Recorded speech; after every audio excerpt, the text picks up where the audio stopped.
ዓለም በአሁን ሰዓት በአንድ ትልቅ ስጋት ውስጥ ትገኛለች። ብዙዎቻችን በዜና የምንሰማው የጥቃቶችን ዜናና የፖለቲከኞችን መግለጫ ብቻ ነው።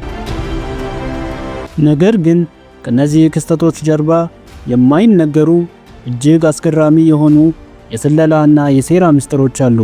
ዛሬ በኢራን በእስራኤልና በአሜሪካ መካከል ያለውን የጥላቻና የፍጥጫ ምስጢር በጥልቅ እንመረምራለን።